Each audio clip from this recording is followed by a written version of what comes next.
that because there are so many people out there who find true happiness who are not being influenced by other people. You know what I Yeah, mean? I feel tons. like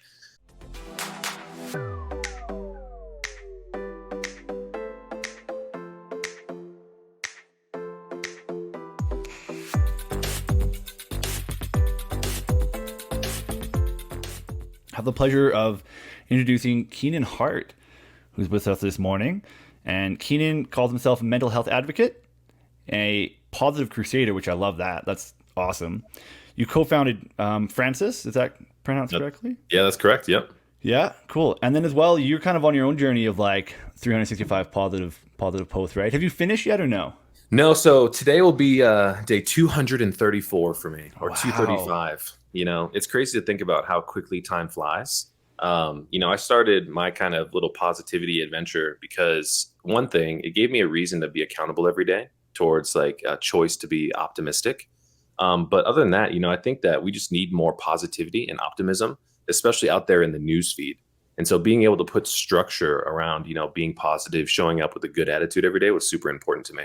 And so, it's something that I love to run with. And then, seeing that you're doing something very similar was just so awesome to see. And I was like, dude, this guy is doing exactly what I'm doing. I love it. I haven't quite caught up to you. I'm at 212 I think today or something like that. So it's Yeah, funny, like only a few days behind though. Like it's not that big of a change. I know. That's amazing. What drove you to start doing like the 365 like 365 days of it? Was it just like on Yeah. a whim or So my story is a little bit unique. So when I first started in the entrepreneurial space, I was 24. So this is 2014. And the first couple of years of business were very tough for me. And I started a telehealth company back then. And I was 17 or I was 27 years old. It's 2017. And times are tough. Nobody really believes in my business model or that telehealth is going to be a thing, which is crazy to think about now. And so, just the ups and downs of life were kind of challenging at that time. And I was realizing that so much was outside of my control. Right. And so I started thinking about if I can control one thing, it's going to have to be my mindset. And so what I started doing January 1st of 2017 was hopping on Instagram every single day and doing 365 days of positivity. And a short 20-second, like, hey guys, today's going to be an amazing day. If you're doing something that you love, great way to put one small step in today. And it was very interesting because when I got to day 100, when I got to like day 212, 230, 260, yeah. whatever it was, a couple things happened. One, from the inside, I started realizing that my brain was looking at situations to be a little bit more optimistic, right? Because I was waking up every day and kind of hard coding that response, which was great. And the second thing was something that started happening with all my friends. My friends would come out when we'd be at the bars or we'd be downtown or somewhere like that. And they'd be like, hey, man, I just want you to know that like your positive message every single day is super impactful for me. And you've helped me get through some tough times. I wake up every morning or every night. I go back to your Instagram story and I look at that little message. So I just want to say Wow. thanks. And I was like, dude, if I'm doing this positivity thing for me, but it's also having reaching effects on the people around me, imagine how many other people we could impact if more people were just like this. You know what I'm Hmm. saying? Yeah, if you create that ripple effect of it, right? Yeah. I think that I found this fascinating as well. And it's interesting. I think, you get caught into how much impressions you're having online, right? But it's interesting that you say that, people, friends at the bar and stuff like that would say, because that's something I found as well. You never really know what kind of impact you're having, online. You're like, you might get a few comments or a few likes and stuff like that, right? But I think that the interesting thing that happens when people come up to you in person, that's when it starts to feel really, really real, right? When It, people are like, man, that helped me in the morning. Like I saw that, like I've had friends reach out to me with my newsletter and they're like, man, it's such a great way to ground myself every Monday morning. And I'm like, wow. I mean, you're just having a great impact on people. I had a Yeah. conversation with somebody recently about, the maybe the lack of social validation that comes sometimes from being positive. And I Mm, think we're going to kind of move in this direction in the conversation today. But sometimes like being positive is looked at as being like toxic, right? In a world of negativity, some people are like, dude, you just like can't have a good attitude all the time, blah blah blah.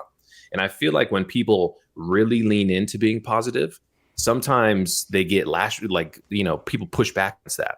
And so it creates almost like an idea of a silent observer. And that's how I'd like to be able to put it.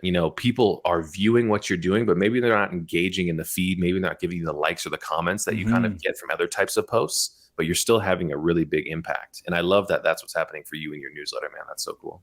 Yeah, it's been really powerful. And it's interesting that like for me a big driver of it is that like that ripple effect that you can cause, right? Hmm. Like one of the biggest things that I remember hearing somewhere was like, there's 7.8 billion people on Earth. If you can imagine if each of us did one nice thing for another person, the impact that has is enough to change the world. And it's that easy. It really kind of is that simple. And I think that's where our human nature is too, though. You know what I mean? Like, I think people want to be nice to each other and we want to be supportive of one another because I'm a big believer in what you put out is what you get back. It might take Yeah. some time to go full circle, but there are just times when I've had people who have given me a compliment. I wear this one black t-shirt and on the back, it has a big yellow smiley face and it says, like positivity always wins, right? In the Yeah. back. And it's so interesting because people will come up to me in the store and be like, "Hey, can I take a picture with your shirt?" Or "I love your shirt," blah, blah, blah. And it's just really interesting how people naturally gravitate towards like the good things, the good feeling things. And it's just like in such contrast to everything that we see on social media these days and the news and the media and everything like that. Yeah, and that's what I want to touch on that a little bit because like that's definitely a problem that you touched a little bit on it earlier as well, that issue with like how much negativity there is in like social feeds and stuff like that. Was that part of your driving force to being like, man, I have to be more active with how much positive I put out, just in an attempt to kind of counteract that ridiculous amount of negative we see. Absolutely, man. I think it's just so vital for people to see a positive influence on social media in the world because a lot of people don't have that in their home. A lot of people don't get that from their friends. A lot of people don't get that from the system that they participate in, if that's school, if that's work every single day. And so when I started thinking about, what do I want to be remembered as? It started to think Mm. about like, I would love to be, and we were having a conversation about Marvel, the superheroes. I would rather be a superhero than a villain in this world. And sometimes you don't get rewarded as equally, as quickly for being on either side of the fence. But, it's just like a huge thing for me.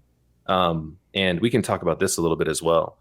One of my really good friends, Dante, always talks about marketers ruin everything.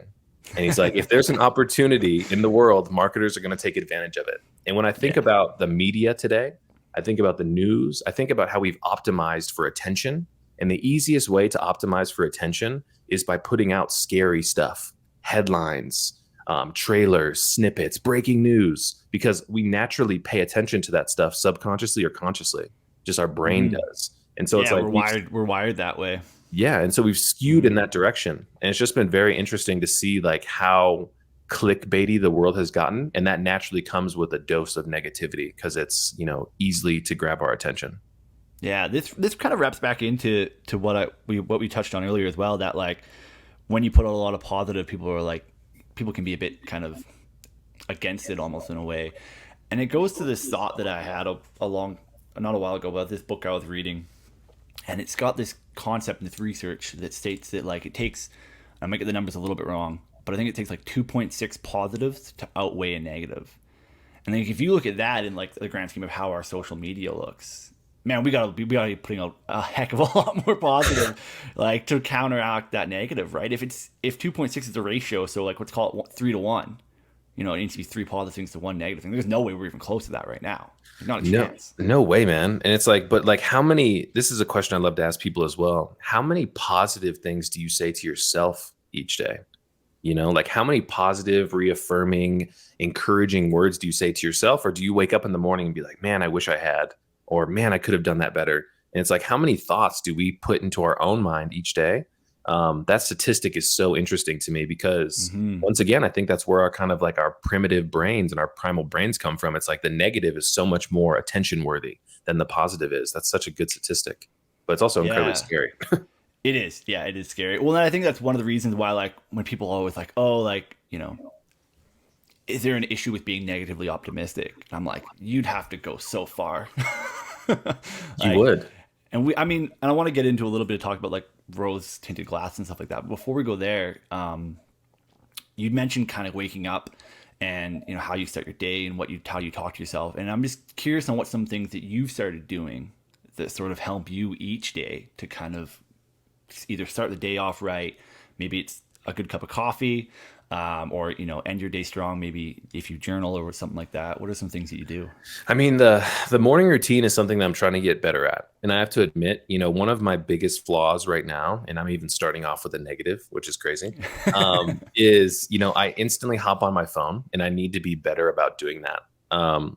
Jay Shetty talked about one time, the guy that I follow on Instagram talked Yep. about, if you want to have a really good mindset, you need to have environmental design. And that environmental design means making sure that your space is conducive to you having good thoughts. And one of the things that I'm trying to get away from this device is kind of like, because I live in Vegas, is the slot machine wheel that I pull when I open up my phone in the morning. I can't control what my email is going to see or what I'm going to see in my email. I certainly can't see or control what's going to be in my feed. So I need to be a little bit better about controlling those first couple moments.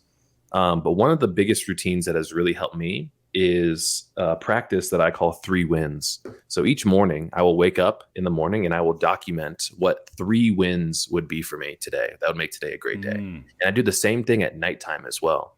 I talk about what were 3 wins from the day that I had that I can be proud of. And then I document what would make tomorrow a great day. And so that little act of just writing those things down creates momentum. And it was kind of rough the first couple weeks that I was doing it. And I was like, dude, this doesn't really make a lot of sense. But as soon as I started doing it a little bit more, I noticed that I had days and days and days of positive things that were happening in my life. And it was so much easier to kind of carry that momentum into the day as well. How about you, man? What are your kind of Really similar as well. I'm not great in the morning. That's something I got to get better at. I know I've had periods where I'll get out of bed right away and do a quick workout first thing in the morning. Yeah. And try not to look at my phone other than to pick a quick 10-minute podcast to put on while I'm on the bike or the elliptical or whatever. But I've slipped a little bit off that bandwagon. And interestingly enough, I know the phone is so bad because interestingly what it does as well is if you're, and I'm getting better at this, but if you go on to TikTok or Reels first thing in the morning, it actually floods your brain with dopamine and ruins your motivation for the rest of the day because now your body knows where to get that dopamine fix and it won't look for it elsewhere. It's like, oh, I get it from the phone. And now suddenly doing anything else doesn't seem as fun because it doesn't flood with dopamine. So I'm really trying to cut that out. But the evenings, I have a journal beside my bed, and I write 3 things that went well that day, 3 things I learned, 3 things that I'll do tomorrow, and 3 things I'm grateful for. Oh, that's powerful, man. I love that. It's been huge, and I think I've talked to a few people about this, and they're like, "Man, how do you start? How do you pick these things?" And I'm like, "Don't try to you don't have to make big affirmations every single day. If you had a good sandwich that day, write that down. I really enjoyed the sandwich I had for lunch, right? Or, oh, the sun was shining during my walk and it felt good on my face today. It doesn't have to be a huge thing. It's just retraining your brain to start looking for those positives. And what it does as well is because our brains can be trained to do things, that's how it works, right?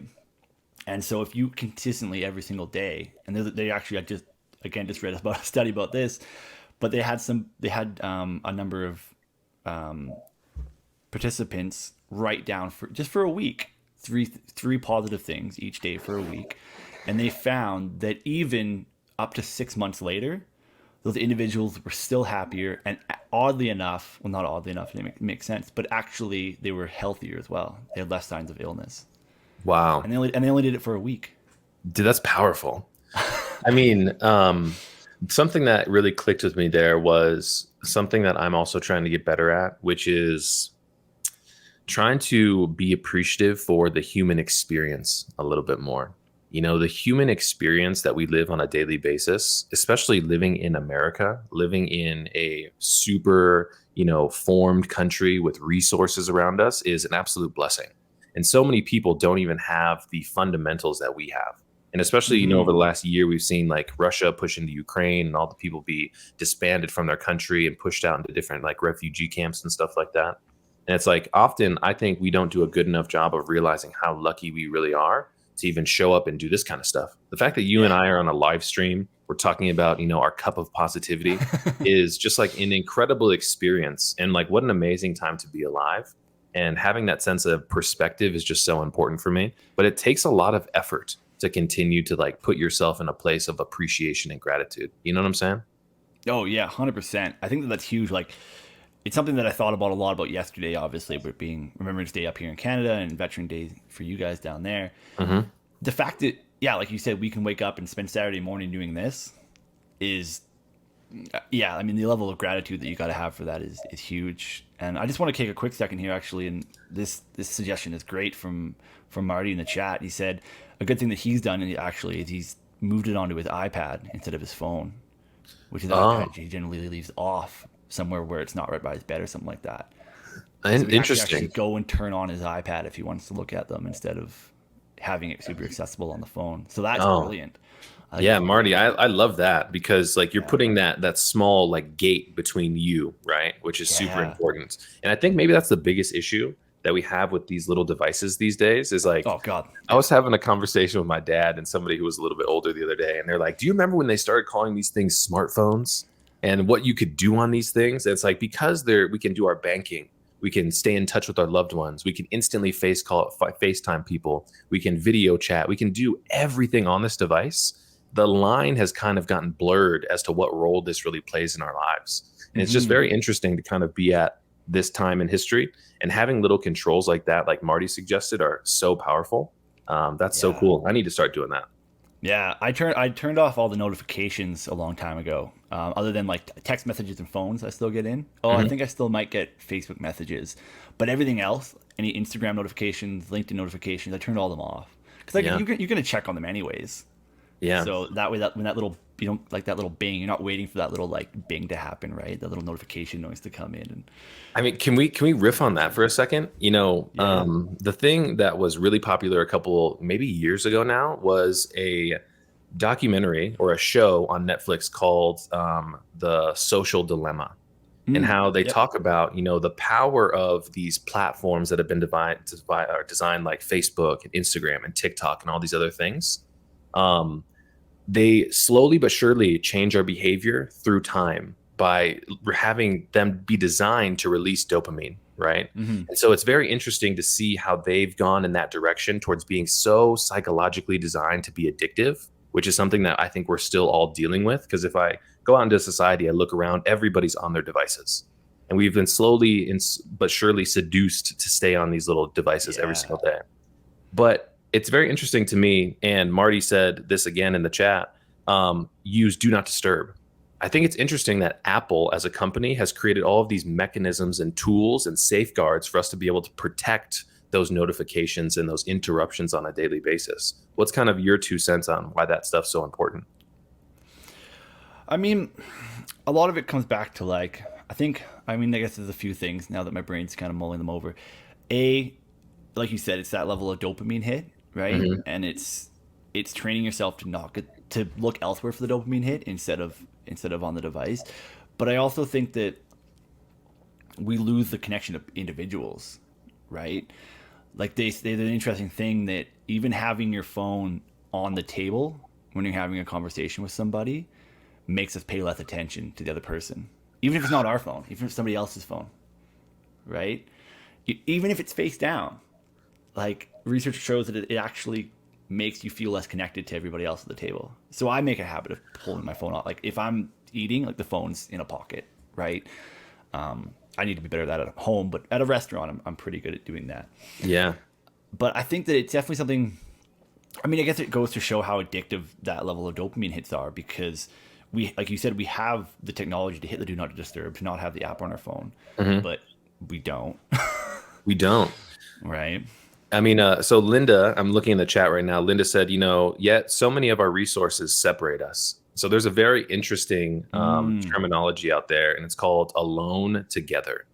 And if you've ever seen a picture of a family, or if you've ever been at a social outing, maybe a dinner, where everybody is hanging out together, but everybody is stuck on these devices, right? Or maybe we communicate through these devices. That perception is so interesting to me.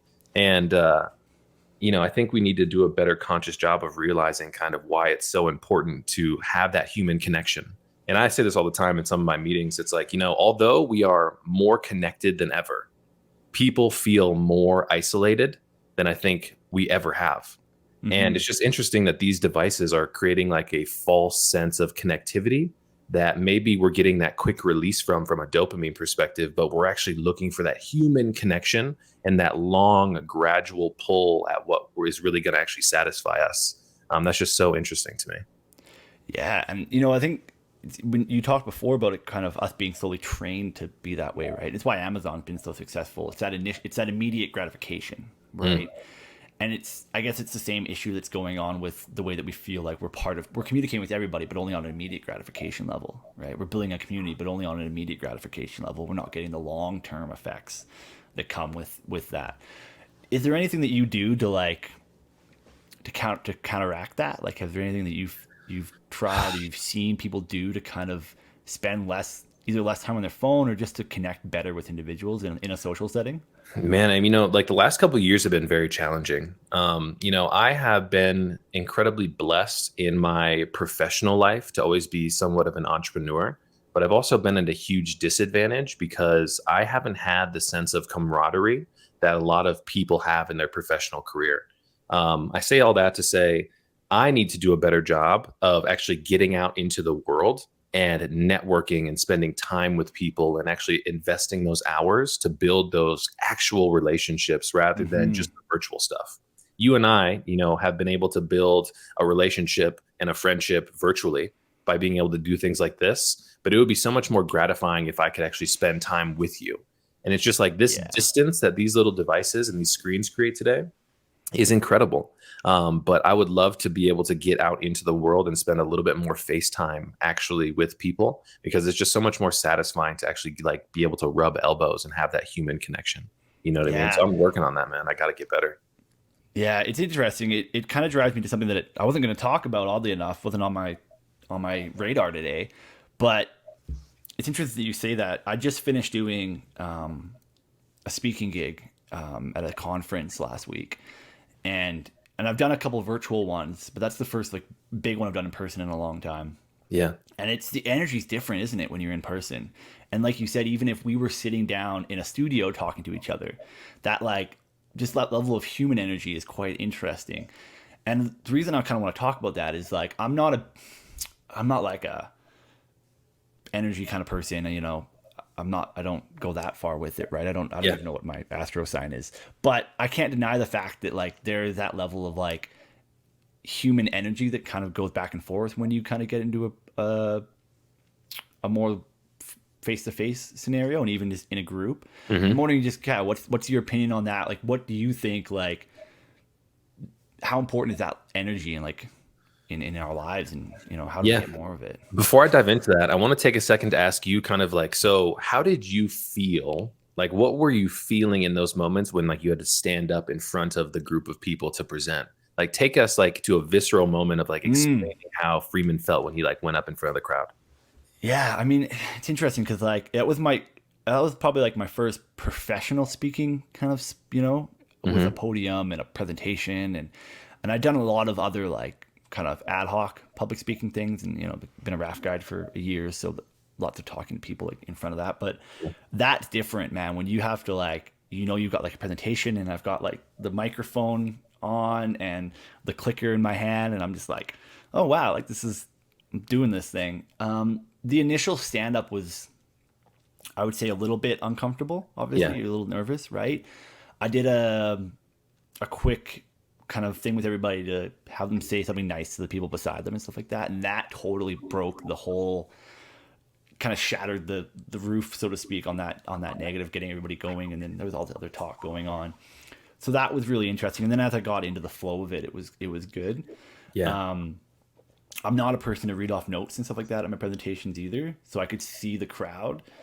And the most interesting thing for me was the level of engagement that you see people getting, and it was, I guess it ties into this, that like you don't see that so much in a straight social setting Hmm. because it's a bit unpolite to pull your phone out during a presentation and like look at it, right? But if you're at the bar with some friends or like that, two or three people could be on their phone, and that's fine. That's fairly normal, I guess. But I guess having full levels of engagement and people like paying attention was really cool, and it's like a feeling that I'm quite excited to get again.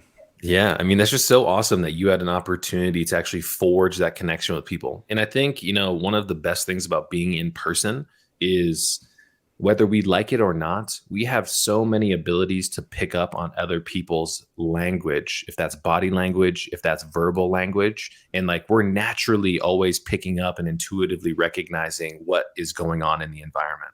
And so I love the fact that you're actually able to get up in front of people, but you feel that connection as well.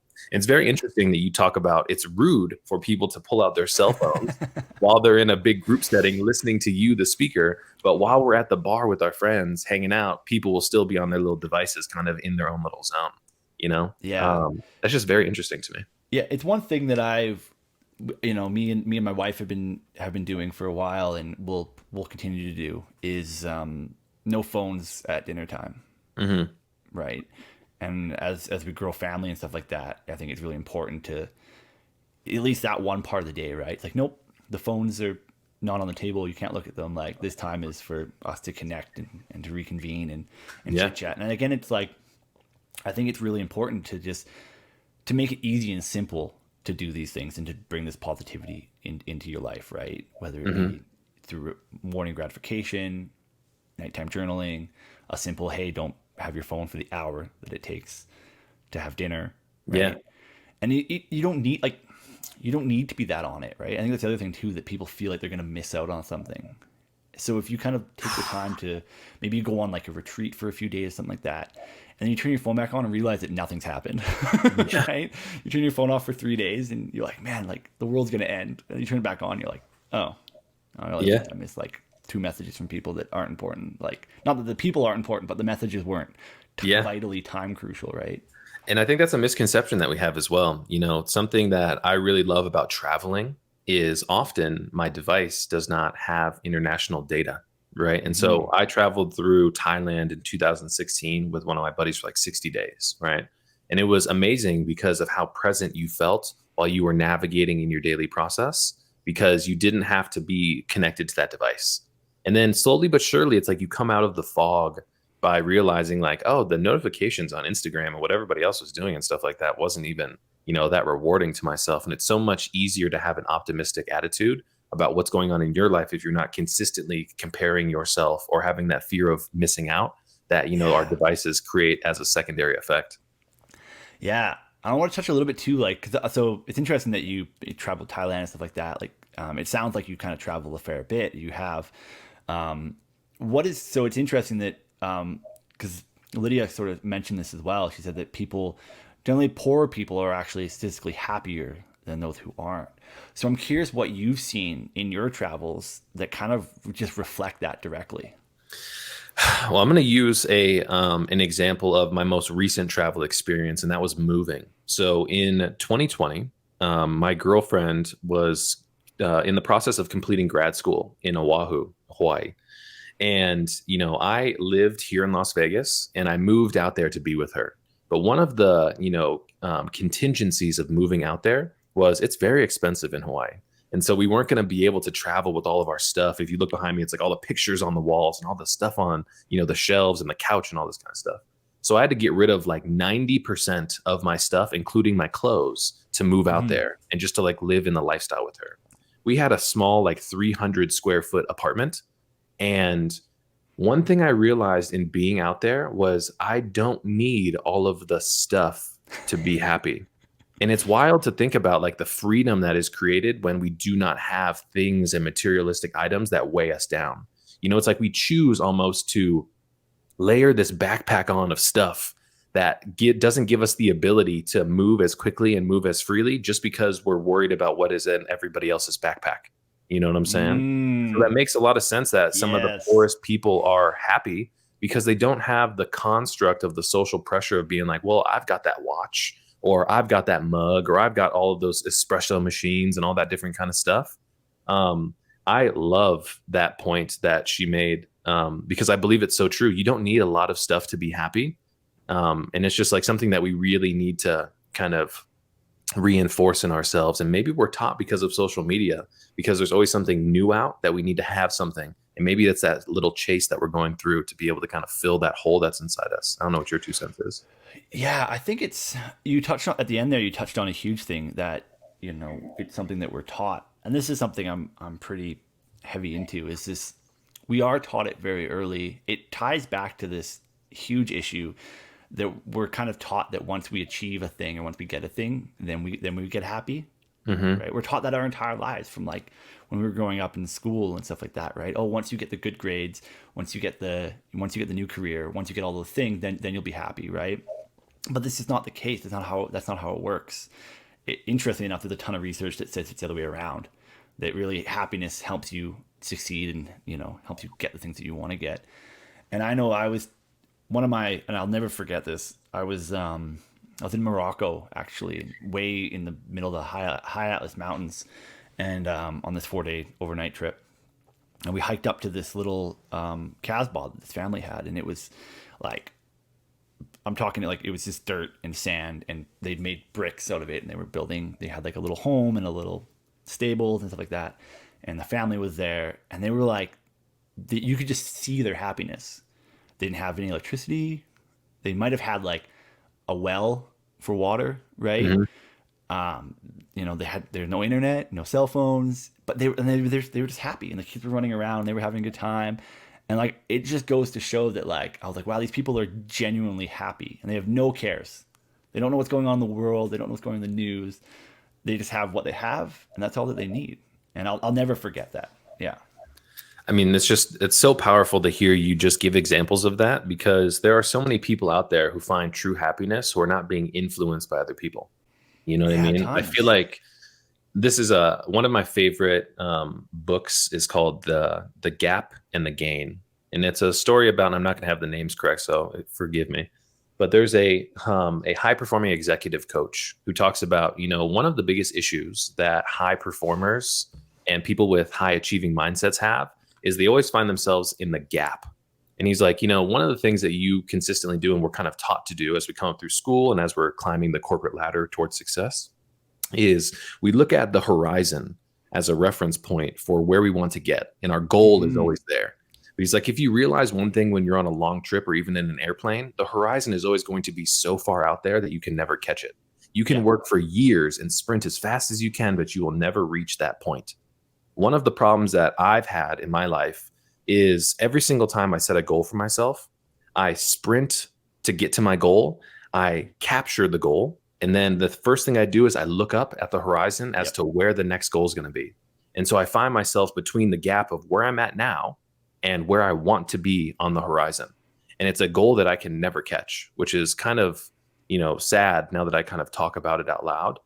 But the other side of the gap is the gain. And it's so important. And you might see this on social media sometimes when I talk about like it's important to look backwards. And a lot Hmm. of people say, like, don't look back, but you have to look back at the gain to see how far you've come to get here in order to really understand how far you've traveled. And it's just like so important for me to always like pause and sometimes look back, see the ups and downs and all the steps that I've taken to get to where I'm at today. It's just like so fundamental for myself because you'll never catch the horizon. I mean, you can be No. in a blackbird, but you'll never catch a horizon. You know what I mean? Yeah, well, it's that continual goalpost, right? You just push it to the next goalpost and then the next goalpost, and you never actually reach it. I Yeah. do want to really quickly touch as well. Lydia just said an amazing thing that I think is huge, and she said when we were talking about people and why they're so happy, Hmm. she said they see each other, not each other's stuff, and like that's huge. I think that's a really powerful statement. So I wanted to touch Lydia, on I, that. I think you're so right, Lydia. That human connection, it's so cool when you meet people, like I'll use the traveling example again, when you meet people abroad, because you're meeting this person in a moment in time. You're not looking at their bank account. You're not looking at the clothes that they have on, but you're sharing an experience of human connection. And that's just so Hmm. vital. Often today, and there's so many like systematic, social constructed terms that we have to kind of overcome. But like one of the things that I consistently pivot away from is when you're in a social situation and someone says, "Nice to meet you. What do you do?" And like that question that we ask automatically is assigning value to somebody based on the value they create in society. Like, what do you do? It's like, well, I'm an entrepreneur, or I'm a doctor, or I am a role that all of us kind of like put on each other's hierarchy or that post. And I think it's so interesting to be able to pivot away from that. So one of the questions that I ask when I meet people for the first time is like, "Hey Freeman, so nice to meet you, man. What are you excited about right now? Like what's going on and Love something that. that like you really are excited about?" And like it takes it away from that like I'm going to put myself in a measuring post against you in this moment to see what value you bring to others. Man, I love that. That's so good. Yeah. What are you excited about right now? Yeah, because then it I'm takes gonna start. people I'm to a gonna start different using place. that. Yeah, it Yeah. takes somebody to a different place. It's a different mindset shift that gets somebody to actually like open up about what they're passionate about or what's going on in their world, rather than just like the things that you've accumulated to present yourself with a shiny watch or something else. You know what I Hmm. mean? Have you got some? I bet you've got some good answers then I from have gotten some good answers, but a lot of the time people have the same reaction. They're like, what am I excited about right now? Well, I mean, like I'm a big sports fan, you know what I mean? And like my Yeah, yeah. Tigers won yesterday. So like that's really cool. And I'm like, that gives you an opportunity to go deeper into what that person Oh, that's actually good. is rather than what they have or what Yeah, role they yeah. play. You know what I'm saying? Man, I love that. That's so good. Yeah, it goes along. Like, I mean, it's like that other thing. It's good too because it's not like, oh, how are you? Which is just a an empty question that we throw around a lot nowadays, right? Yeah. And oh, I'm good. It's like, No, you're how are not. you really though? Right? Yeah. Like, hold on a second. Yeah. Do you think that we spend less time in those deep levels of conversations because of how quick we are on social media and stuff like that now? Absolutely, man. You know, one of the things that, and this is my one thing that my best friend really got me into the process of doing is like when you meet people, you have a unique opportunity to learn who they are rather than just going through the same standard questions like, "How was your day today?" "It was good." Like, "What'd you do?" "Nothing, just worked." Like, okay. So like we're only here, we're at a surface level here together. Like, let's talk about things that are like deeper in what's going on. And like those conversations you have at the bar, those conversations you have in meeting new people when you're out at a place, you at the gym, and someone tells you about what's going on in their life. It's very interesting to me that like a lot of those experiences are shared human experiences as well. And I Mm, don't think we give ourselves enough credit for realizing how similar we are to other people in all of the experiences that we've been through. I mean, I'll use the pandemic as an example. We're on year 2.5 now, coming like on the backside of the pandemic. Shit stuff is still happening consistently, but everybody acts like we just kind of like are going to walk out of this situation in that way. You know what I mean? Like we all just went through a super traumatic experience in the world shutting down, losing identity, but we're all just going to keep moving past it. You know what I mean? And yeah, just be like, it's good. I'm fine. Be like, are you sure you're fine? yeah, 'Cause I'm not fine. You know what I mean? I wish I could talk about it more. yeah, yeah. And I guess that's a bit of an issue with I think maybe people's level of self reflection, right? I think people because they have so many outlets to distract themselves from themselves, we don't spend as much time in boredom in self-reflection that we maybe need to be doing, right? And I think it's a huge thing that we all need to be more aware of is like I talked to somebody the other day and it was like we often forget that although we have all these other relationships going on, the one relationship that we tend to forget about is the one that we have with ourselves. That's the one that's the most important relationship. I mean, I could not agree more. And that was a huge part of the pandemic. And this is why, I'm so passionate about mental health over the last couple of years. Like I've always been in the space since 2014, but I recognize once the pandemic occurred, we had more time to spend with ourselves. We didn't have the distractions of getting it up in the morning and going to my morning routine. We didn't have the hour and a half car ride to work or the hour and a half car ride back from work. We didn't have the men's league softball games to go to. I didn't have to drop my kids off at, gymnastics. There was so much of the routine that we were Mm, instantly shaken out of. And that's why I think it's so interesting that, mental health in itself exploded the conversation because we had so much more time to spend with ourselves and to recognize what's really happening. And a mm, byproduct of that, was the great resignation. And I think, for so many people, they had the time to actually focus and realize, like, man, have I just been stuck in this routine for so long that, like, I really am not happy? And what am I going to do to actually put myself first And a lot of the times, people took a giant leap in being able to leave their jobs or leave an environment that was toxic to them, which was, going into work every single day and unfortunately not having the best boss to communicate with, or not being happy here. Like, is this all worth it? And we saw just a dramatic shift, and we're still dealing with the waves that have come from that rock being dropped in our still pond. Yeah, I think what's interesting is obviously you talk to lots of people about COVID and stuff like that, but just I tend to be a silver lining type of individual, and I think that rock drop was really huge for some people.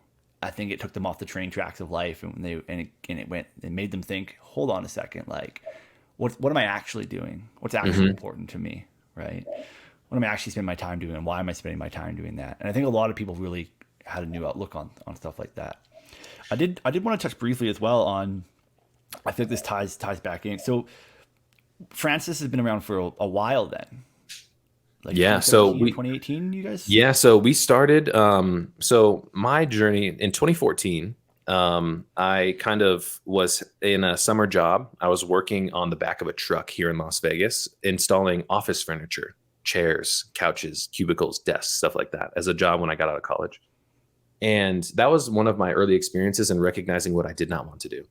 And so my father had always been an entrepreneur. He had like some successful healthcare, organizations that he had stood up and sold and done all that kind of stuff. And so I came home one day and was like, hey, listen, like, I really want to start a business. And just so happened in 2014, the rule had dropped that said, if you're a provider, you can be paid as if someone is face to face with you if you have a virtual interaction like this. And so me being 24 at the time was like, this is it.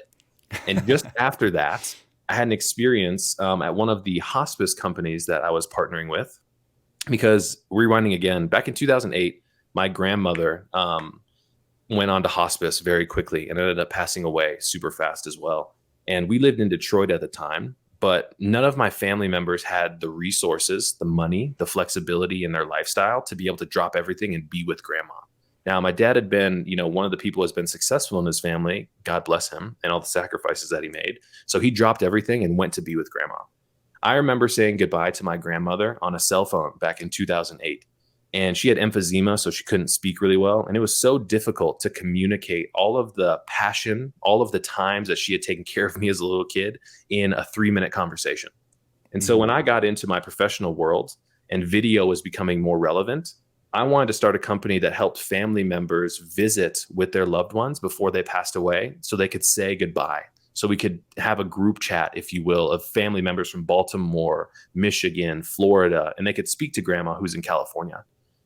So when we were doing that at a hospice company, the CEO of the hospice organization was like, hey, there's a hospital over here that needs help getting access to mental health services. We have a shortage of providers here in Nevada. So it'd be really cool if you could use video to help their professionals, do these evaluations. And I had other experiences like that. And so, through my time in helping people stay connected, I realized the power of technology. And so we went from designing video solutions to designing two-way chat solutions for providers to stay in contact with their doctors. Now, in 2021, full-blown COVID is going on, and a lot of our mental and behavioral health professionals are looking for ways to engage with their patients and clients in the real world. Because a lot of time when it comes to mental health is spent outside of your interaction with your therapist. And when I started thinking about my family experience, the Black side of my family, we have always stigmatized mental health. Nobody was ever severely impacted enough to go talk to a therapist. So we used, drinking alcohol on a Tuesday morning as a way to cope. We used smoking weed as a way for us to be able to deal with the problems we have. And we didn't talk about things. And so as my technological knowledge and I guess expertise started to grow, I started looking at text messages as a great way to meet people where they are in the world. And so when I look out at everybody on a daily basis, everybody's looking at their devices and we're going through the feed of social media so often, or we're looking at the news stories. But my thing was, how can I get in front of those people? And what that turned into was realizing that every time I'm on Instagram and my mom texts me, that message comes straight to the top. And it's always that interruption that will snap me out of that scroll, if you will. And so I started partnering with my mental and behavioral health partners to create messages of support, compassion, empathy, reframes, or additional resources that would help people participate in mental wellness on a daily basis without having the burden of having to go utilize an application or even have the 10 minutes to meditate because of the stigma that comes along with like, I don't have the time. Right. Hmm. And so we created FRANSiS as a way to support our partners, but also became a way for us to increase access to mental wellness and mental practice. If I can send you a simple text message that reminds you that there are good things going around you and that you can use this little communication as a checklist for that, maybe that's a way to help people look at the next moment differently than kind of the negative space that we could be in this moment. And it's just been really cool to be able to create something that, has an impact on people. I think that there's so much I want to unpack there. The biggest thing is like we spend a lot of time chatting about the negative sides of having these devices, right? But Hmm. ultimately, it's a tool, and it's the way that we use that tool. And what I think is so powerful is the way that you've decided you're going to harness that tool to provide another thing that's really important, which is daily positive parts of your life. Right? It's not a one-off thing. It's not like going. It's like going to the gym. You don't just do it once and then it's done. Right? It needs to be a daily practice. So you've taken what is we just spent a long time talking about the negative side of the tool and said, well, we can actually use this to help us with a daily affirmations and to start making those small movements towards being more daily positive. Yeah, man. I look at it as, I've really tried to weaponize the power of text messages for good. I The love one that. thing I realize is I'm never going to be able to beat this device because we are so ingrained in it today. But there are ways in which we can use this tool to have a positive impact. And you hit it right on the head. And I've never really looked at it that way. But we have to be able to use these forces. I kind of look at, like being able to kind of just like churn energy a little bit. You know what I mean? Like if you're in the ocean, for example, spending so much time in Hawaii, the waves sometimes will mess you up. But if you have the right tool underneath you on that wave, you can actually ride that thing and it can be quite enjoyable. So it's like Mhm. using the forces in nature that we have today, for the power of good and for enjoyment and positivity and support and encouragement can just be so powerful, man. Yeah, which amazingly enough segues right into the last thing I wanted to chit chat about, which was that negative optimism, right? Because I think one of the issues that comes up is that people, they're like, oh, like if I'm too optimistic or too positive, I get these blinders on and I don't realize what's going on in life. And to use the same metaphor with the ocean and the tool, you can't ignore the ways. If you ignore which ways the waves are pushing you, you're going to get into trouble. Hmm. But if you look at the waves, you go, how can I use these? What tools do I have to get myself through this situation? And I see it the same way with negative optimism, right? That you can't, you know, they always say, oh, rose tinted glasses, right? You shouldn't be wearing rose tinted glasses. I'm like, why not? I can still see what's going on. I'm not blind. Yeah. I'm only going to see the stuff that really matters. And like, if there's a big negative thing, I'm going to notice it because I'm still aware of what's happening. I'm just going to react a lot differently to it. So, what's your take on negative optimism? And is it a thing? Is it something we have to worry about? I think my perspective on negative optimism, and I'm going to reframe that as like a toxic positivity. I've Yep. been people slide into my DMs sometimes, and they're like, you're just like toxically positive, man. And I'm like, okay, well, let's choose what side of the fence do I want to be on? I can be on the side where I'm going to look at things negatively, or I'm going to use, and this is what I love to refer to as Freeman, I like to use optimism as a framework to make choices.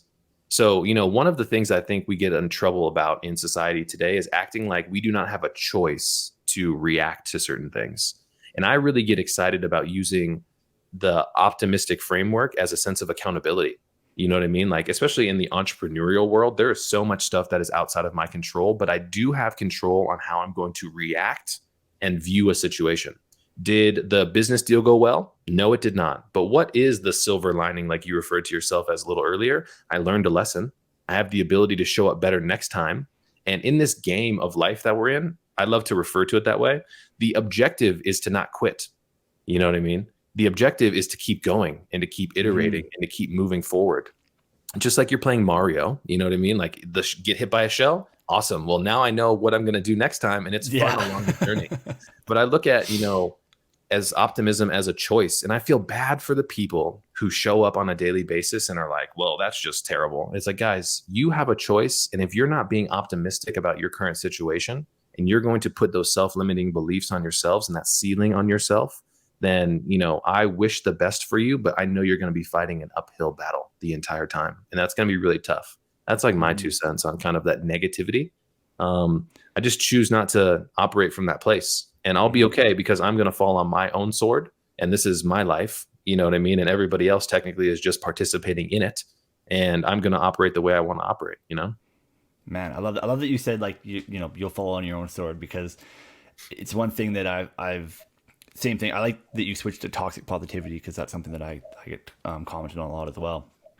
And it's like, for me, the opposite is worse. I would rather be toxic positive than the alternative, right?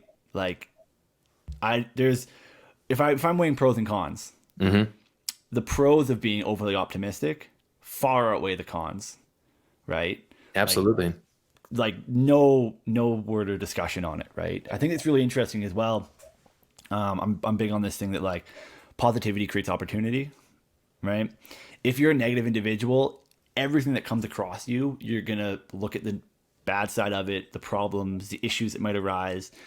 But if you're looking from a positive mind frame, you're gonna look at like, oh, what can that do for me? What can I gain from it, right? What can go well? What influence will it have? And for myself, it's one of the big reasons of doing a lot of what I'm doing is I want to empower people to begin to have that positive outlook, right? And begin to look at it the right way. And, obviously the two of us kind of have that outlook, but like you said, there's lots of people who don't, or they show up every day and they're pessimistic and they're negative. And it's like, you don't have to be that way. You're not hardwired that way, right? It's been proven that we can change the way our brains function. So there's nobody's forcing you to stay optimistic or pessimistic, but also it's not a quick fix. You have to do daily things to make it happen. You have to build little habits to start having those more positive outlooks on life. You don't just get to decide one day to go, boop, yep, okay, I'm happy now. Like, that's not how it works, right? I wish that's how it worked. It would be a lot easier, but it's not. It takes time and takes practice, right? So, and I love that. I think FRANSiS is a great part of giving people that little bit, right?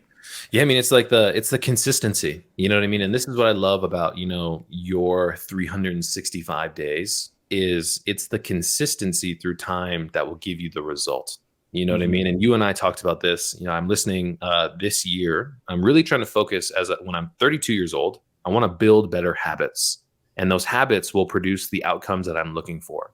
But one of the things we talked about before we hopped on live here today was, results-based habits. Like, I want to lose weight. So I'm going to, not eat food at dinner. I'm going to drink water. I'm going to do all these things that will help me get the result that I want, but it's not going to be sustainable. Rather than having an identity-based, habit, which is, if I want to be positive, how would someone who is optimistic in this situation look at the result? Was it good? Was it bad? Was there a silver lining? You can reverse engineer those simple tools by operating from a place of who would be able to accomplish this goal, who would be able to get the outcome as a byproduct of the daily choices that I make.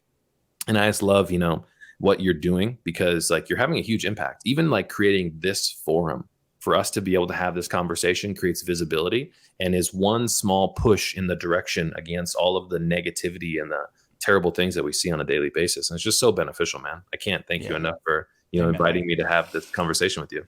Man, thanks for jumping on it. I think it's part of my driving force to do a lot of this is to empower people to have that positive outlook and to be that positive thing. And like we said at the very beginning of all this, right, is creating that ripple effect to go out, right? And slowly begin to change the lives of many, many people. Kind of with that in mind too, I'd like to just, if anybody has something that maybe they're having an issue with, or they're struggling with, something like that, feel free to drop it in the comments, or even message me on LinkedIn or Facebook, and I'll catch it there if you want to do it a bit more unanimously. And hopefully we can chat a bit about it and maybe give you some answers and help you through something. I just saw Marty comment in there, and he was like, I gravitate towards positive attitudes. Yes, we can. It's a simple, like, that is a choice. that I love to be able to refer back to, Marty, as well. When and this is kind of going to revert back a little bit, I'm really interested at this point in my life in accountability. And when you have solid accountability for everything that's going on in your life, it gives you the power to make so many great decisions. Like, maybe I didn't do the best job that I could have in communicating with my friends, and now maybe our relationship isn't where it should be. If we take accountability for that, it gives us the power to make a choice. And like you say, Marty, yes, we can. We have the ability to make choices and to be effective and to choose how we move forward rather than being kind of in the flow. And I saw this last thing I'm going to say here because I don't want to keep rambling. On TikTok the other day, I saw somebody made a comment, and he was like, "Yeah, I was in the gym today, and somebody asked me, how's your day going?" And he said, "I'm just going with the flow." And he was like, "Remember that only dead fish go with the flow." Oh, And it was interesting to hear that perspective of like, sharks don't go with the flow. They're always swimming and doing their own thing. A lot of fish are not going with the flow. They're not just floating down the river. You know what I mean? Salmon, for example, go against the flow to get to where they need to go. And it was just a very interesting perspective to hear that, like, when you take control, you're going to be navigating your own ship. You're going to be swimming where you need to swim. And you're often not going with the flow if you're really making stuff happen for yourself. And I thought that was so interesting. I guess the trick there is you still use the flow, right? But you don't let it control you. And I think that's the big thing there, right? If you want to lean hard into that metaphor. Yeah. I want to ask, I got a couple questions here that I want to ask kind of quick fire here before we start to wrap up. Two sets of questions. So the first one, what are 3 things that you do daily that you think are driving you to be more optimistic? The first is I wake up, and in itself, it is a huge gift. You know what I mean? I can't tell you how many people pass away each day and don't get an opportunity to actually pursue what they're doing each day. The second is I call my family members now that I've gotten a little bit older, and I tell them that I love them each day. So I make a morning phone call routine: dad, mom, my sister. And then sometimes it's dad is sitting next to my mom, so I'll call him, have a conversation, and I'll call my mom, and I'll hear my dad next to me and be like, "Oh, that's Keenan." So those are some of the things that I do. And the other thing that I'm trying to do, which you mentioned as well, is I'm trying to be more present. It's a big focus of mine. Sometimes going on a walk, having the opportunity to just like hang out with your dog in the backyard, some of those things are just gigantic blessings that we don't pay enough attention to. The dollars are going to come, the money is going to come, the fame is going to come if it's meant to be. But I doubt those are the things that you're thinking about in the very end. You know what I mean? When you're on your deathbed, you're going to think about all the times where you were just running around, sharing breakfast, hanging out with your friends, going to concerts, doing the things that actually make a real difference, are the things that I'm trying to focus on and start building that memory bank of all of those flashes in my head, because those are things that are really going to be valuable for me. Man, that's power. I love that. I love that you call your family every day. That's amazing. Because, yeah, I guess you never know when you won't be able to call them, eh? That's the side of it there. Yeah. Yeah. I mean, at the end of 2021, my dad was diagnosed with prostate cancer. And, one of the biggest things that happened in my life is that was the first time where someone's mortality of my close family has been challenged. And I realized all the times that we don't get along, all the times that maybe we're on a tiff and things like that, all of those things instantly disappear when you realize that time is not here forever. And so being able to cherish those things is just so, so, so very important. Yeah, I love that. And the next set of questions is, what are the 3 most important things you think people need to be doing to get more positivity in their lives? The first thing is limit what we consume. You and I talked about fitness today. And, if you want to get results when you're in the gym and you're working out, you need to have a good diet. The diet is 90% of the game. So what I like to refer to as well is your mental diet needs to also be audited the same way you do with your physical diet. So when you wake up in the morning, you hop on Instagram and you do the reels or the TikTok, you need to be aware that you're being fed things, then you're in a buffet line and you're being forced to eat everything in the line rather than having control over it. So that is the first thing, is watch our mental diet, because what we get or what we put in is what we get out. That's a huge one. Nice. Yeah. You got 2 more? 2 more. The second thing more out of there? I think we all need to be active. I think, fitness is a huge issue that a lot of people deal with. It's very difficult to be active and to be moving and to be negative or to be depressed at the same time. Your body will Yeah. release endorphins. Your body will release feel good chemicals when we're up and we're moving around. That's a huge one. And the last thing that I would say is we all need to really focus on what happiness means to us. It's not going to be Mm, somebody else's definition. It's not going to be having the car just because the Joneses have the car. It's not going to be doing all of these different things, but your definition of happiness is only up for you to define. And our only mission is to find what that means and to pursue that savagely. man, those were good. So pay attention to our diet, not just what we eat, but what we consume on a mental basis. I love Hmm. that. Be active more, get out, right? Like you said, you can't be unhappy when you're moving around. Hmm. And what was the last one? I don't know. Last one was figure out what happiness means to you. Figure out what is You're going to have what is to define happiness to what that you. means, and you're the only person who can really do that. Man, I love that. Thanks so much, Keenan, for coming on. We've wrapped into an hour here, so we'll shut it down there. But I really appreciate it. I really appreciate the insight you've given, and hopefully, some people listening have gathered some information and can take some takeaways. Yeah. If you haven't already, guys, I do recommend check out FRANSiS if it's something that you're interested in. If you want to get a daily text message of an affirmation, like I know I'm gonna have a peek at it here after this, and then feel free to check out my newsletter as well. And all those links will be in the descriptions of the event here. So you scroll down there, have a look at them, and follow Keenan on Instagram at Yeah, Keenan Keenan Hart. Hart. Yep, Keenan Hart. Nice. Also, you can find me on Twitter at Keenan Hart as well, and then my LinkedIn as well. Search me out, Keenan Hart. I've got a gorilla in my name to go with Francis. Gorilla and a Purple heart. I love it. So you Yeah. can find me there, man. Cool. Awesome. Thanks so much, Keenan. I really appreciate it, and I hope you have a lovely rest of your day. Absolutely, man. Thanks for having this conversation. I really appreciate it, and thanks for everybody who hopped into the chat today and participated. It's been awesome to be able to kind of mesh with you guys and talk about the things that are so important to us. It's been great. Awesome, guys. Well, I hope you've enjoyed this cup of positivity, and go out, have a good day, and try to make somebody else smile today. Thanks, guys. Absolutely.